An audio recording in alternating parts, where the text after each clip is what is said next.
आज की वीडियो में हम सीखेंगे perks taxable to all employees का लास्ट केस मूवेबल एसेट। ठीक है, देखिए इसके दो टाइप है। फर्स्ट है कि जब आप मूवेबल एसेट यूज़ हो बाय द एम्प्लॉय, ठीक है, एंड सेकंड केस है इसका ट्रांसफ़र, कि जब अपनी कोई मूवेबल एसेट, ठीक है, उसको अपने एम्प्लॉयर ने अपनी एम्प्लॉय को, ठीक है, as a gift, as a की ट्रांसफ़र कर दिया, ठीक है, और यहाँ सिर्फ उसको यूज़ करने के लिए दिया है। सबसे पहले आज हम करते हैं यूज़ वाला केस। इसमें देखिए आपको ये चीज़ याद रखनी है कि मूवेबल एसेट में, ठीक है, जब वो यूज़ वाला केस है तो उसमें कभी भी कंप्यूटर या लैपटॉप नहीं आता, लैपटॉप और कार्ड नहीं आती। ठीक है, अब देखिए इसके आगे दो केस हैं, ठीक है, asset owned by the employer and hire by the employer. ठीक है, कि जो एसेट दी है एम्प्लॉयर ने दी है अपने एम्प्लॉय को, ठीक है, यूज़ करने के लिए, वो एसेट कहते हैं एम्प्लॉयर की खुद की है या उसने वो जो है एसेट वो किराए पर ली है। तो अगर वो जो एसेट है वो उसकी खुद की एसेट है, ठीक है, देन उस केस में क्या होगा, 10% of the original cost of such asset, ठीक है, जितनी भी उसकी कॉस्ट है उस एसेट की, उसका 10% क्या होगा, टैक्सेबल होगा। बट अगर वो चीज़ किराए की है तो जितना भी एक्सपेंस है, जितना भी किराया वो पे करता है एम्प्लॉयर, वो क्या होगा, टैक्सेबल होगा। चार्जेस पेड और पेबल बाय द एम्प्लॉयर। इसका अब हम देखते हैं न्यूमेरिकल। अब देखिए यहाँ पे है mister Hari was allowed to use के लिए, ठीक है, दी है आपको asset, use a microwave owned by the employer, कि ये जो माइक्रोवेव है ये माइक्रोवेव किसका है, कहते हैं एम्प्लॉयर का खुद का है। ठीक है, अगर ऑन्ड वाला केस है तो क्या लेंगे, 10% ऑफ द एसेट की वैल्यू, ठीक है, जितनी भी एसेट है उसका 10% होगा टैक्सेबल। उसके बाद है उसकी cost, it cost was 16,000, calculate the value of benefit if it was given to employ on, आपको अलग अलग डेट दी हुई है। ठीक है, फर्स्ट है आपका स्टार्ट हो रहा है 1 अप्रैल 2018 में। ठीक है, अगर कहते हैं 1 अप्रैल 2018 को उसने दी है तो एंड कब होगा, 31 मार्च 2019 को, ठीक है, एंड हो गया। इट मीन्स कंप्लीट 12 मंथ हो गए। तो इस केस में हम सिंपल 16,000 जो कि मेरी कॉस्ट है इसका 10% निकालेंगे, जो कि आपका आएगा 1600। ठीक है, ये एक वैल्यू की होगी आपकी, टैक्सेबल होगी। सेकंड केस है कि जब आपने उसको दिया है, वो दिया है 15 नवंबर 2018 को। ठीक है, इस केस में देखिए अब आप क्या करेंगे, इसमें या तो आप इसमें मंथ निकालें, ठीक है, या आप क्या निकालें, नंबर ऑफ़ डेज से कैलकुलेशन कर ले।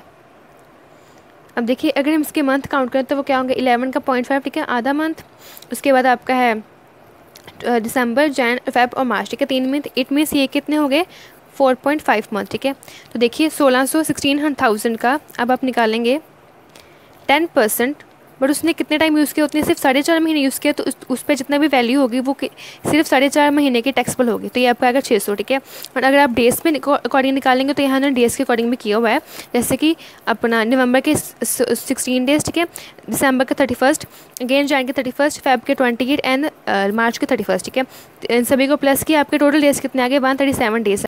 नेक्स्ट उन्होंने क्या किया, 1600 मल्टीप्लाई 137 डिवाइड बाय 365, ठीक है, इज इक्वल टू 60:1। ठीक है, जो कि हमने निकाला था ये एकदम सही है।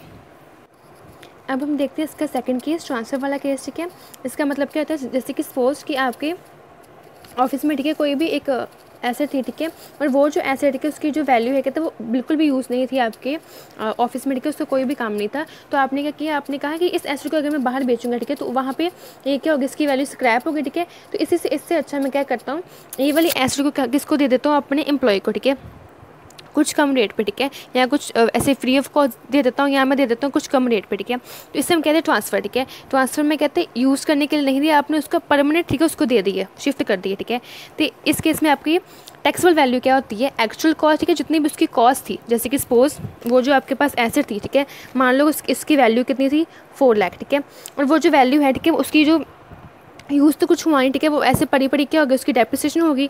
तो उसकी डेप्रिसिएशन की अमाउंट है मान लो 40,000, ठीक है, 40,000 उसकी डेप्रिसिएशन है। तो कहते हैं ये क्या हुआ, ये तो उसकी टैक्सेबल तो होनी, इतनी तो वैल्यू कम होगी ना उस चीज़ की। तो अगर मैं 4 लाख में से ये 40,000 माइनस करूँ तो नेट वैल्यू कितनी बचेगी, 3,60,000। ठीक है, तो ये क्या उसके लिए बेनिफिट है, क्योंकि इतने की जो उसको है अमाउंट है, इतने की एसेट है, वो उसको किसको मिल गई, एम्प्लॉय को मिल गई, तो यही अमाउंट की होगी आपकी टैक्सेबल। यहाँ भी इन्होंने ऐसे किया है, एक्चुअल कॉस्ट माइनस डेप्रिसिएशन। ठीक है, एक्चुअल कॉस्ट 4 लाख थी हमारी, डेप्रिसिएशन कितना था, 40,000। ठीक है, तो बचा 3,60,000। ठीक है, ये क्या थी उसकी नेट वैल्यू, ठीक है, एसेट की, यही एसेट हमने ट्रांसफ़र कर दी अपने एम्प्लॉय को उसे देने के लिए। ठीक है, तो इसी का इतना ही उससे फ़ायदा हो गया। और अगर कहते हैं इन केस आपने कुछ चार्ज किया है, ठीक है, अपने एम्प्लॉय से, उसकी अगर सैलरी से कुछ काटा है, ठीक है, डिडक्शन की है, देन उस केस में हम क्या करेंगे, उसको माइनस कर देंगे। अब देखिए यहाँ मेन चीज़ आपने देखनी है कि आपने जो डेप्रिसिएशन लगानी है, ठीक है, वो आपने किस रेट पे लगानी है, कौन सी एसेट पे लगानी है। ठीक है, तो इसका आप यहाँ पे आपको टेबल बना हुआ है, यहाँ इन्होंने 3 कैटेगरीज बनाई है, ठीक है, अपने एसिड की, और उन्हीं के साथ ही आपको अलग अलग रेट गिवन है। फर्स्ट कैटेगरी है इलेक्ट्रॉनिक आइटम। अब इसमें देखिए क्या क्या क्या चीज़ें आती हैं। इलेक्ट्रॉनिक आइटम में जैसे कि कंप्यूटर, डिजिटल डायरीज, प्रिंटर, ये सभी चीज़ें आती हैं, कहते हैं, बट इसमें एक्सक्लूड में कि ये सभी चीज़ें नहीं आती। Electronic items not include house hold appliances like washing machine, microwave, oven, mixers etcetera, ठीक है, किसमें ये सभी चीज़ें बिल्कुल नहीं आती। तो कहते हैं अगर वो जो आपने एसेट दी है, ठीक है, उसको अपने एम्प्लॉय को दी है, तो अगर वो इलेक्ट्रॉनिक आइटम है, ठीक है, देन हम कितना डेप्रिसिएशन लेंगे 50% पर एनम के अकॉर्डिंग। बट मेथड कौन सा लेंगे, WDV मेथड लेंगे, ठीक है, रिटर्न डाउन वैल्यू मेथड लेंगे। नेक्स्ट है आपका मोटर कार और अदर कन्वीनियंस, ठीक है, कि आपने अगर सपोज बाइक, एक्टिवा या कोई कार दे दी है, ठीक है, उसे ट्रांसफ़र कर दे दिया आपने अपने एम्प्लॉय को, देन उस केस में हम डेप्रिसिएशन कितना लेंगे, 20% लेंगे। अगेन मेथड कौन सा, WDV मेथड लेंगे, ठीक है। एंड नेक्स्ट है अदर एसेट, जो इन दोनों कैटेगरीज में नहीं आती, वो सभी क्या होती है आपकी अदर एसेट्स, जैसे कि ये अप्लायंस, वॉशिंग मशीन, माइक्रोवेव, ये सभी चीज़, ठीक है। कहते हैं अदर एसेट पे आपने कितना चार्ज करना है, 10% चार्ज करना है, ठीक है, पूरे साल के अकॉर्डिंग। बट मेथड कौन सा लेंगे, आपने स्ट्रेट लाइन मेथड लेंगे, ठीक है। अब देखते हैं इसके न्यूमेरिकल। ये देखिए यहाँ हमको बोला है an air conditioner was transferred by the employer company to mister A, ठीक है, एम्प्लॉयर कंपनी ने कहते हैं ट्रांसफ़र कर दिया एयर कंडीशनर मिस्टर ए को, अपने एम्प्लॉय को, ₹426,000, ठीक है, ये क्या उसकी नेट वैल्यू है, ठीक है। इट मीन्स इसमें डेप्रिसिएशन सब कुछ माइनस किया हुआ है। ऑन 1 December 2018, ठीक है, it cost on 1 November 2016 was 40,000, ठीक है, उसकी जो कॉस्ट थी 2016 में वो कितनी 40,000 थी, ठीक है। And what is the value of perk, कि हमने टैक्सेबल पर्क कितना, देखिए सबसे पहले हम निकालेंगे इसकी नेट वैल्यू।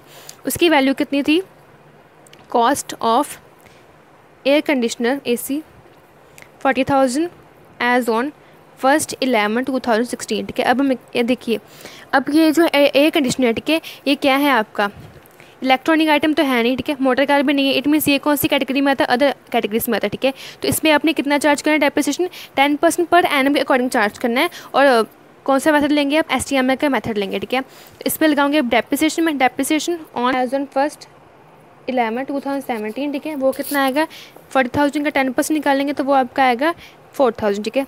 इसे मैंने माइनस किया, ठीक है, नेट वैल्यू आ गई 36,000। अगेन अब अगले साल का depreciation as on 1 November 2018 sorry, ये कितना आएगा अगेन 4,000, ठीक है, क्योंकि STML मेथड है। इसे माइनस किया तो हमारी वैल्यू कितनी बनती है 32,000, ठीक है। अब देखिए आपका फॉर्मूला क्या था, एक्चुअल कॉस्ट, ठीक है, माइनस डेप्रिसिएशन एंड माइनस के अगर आपने कुछ उससे पैसा चार्ज किया, ठीक है, चार्ज फ्रॉम एम्प्लॉय, ठीक है। अब देखिए एक्चुअल कॉस्ट कितनी थी 40,000, ठीक है, 40,000 उसकी असल में कॉस्ट थी। डेप्रिसिएशन कितना, टोटल डेप्रिसिएशन 4,000 पहले था, 4,000 अब है, दोनों का ऐड किया टोटल 8,000, ठीक है।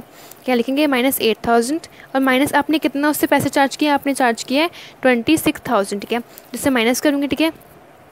नेट आपकी कितनी अमाउंट बचती है 6,000, ठीक है। तो आप चाहे इसे ऐसे लिख दीजिए, चाहे आप इसे फॉर्मूले वाइज लिख लीजिए, दोनों के दोनों मेथड आपके सही हैं।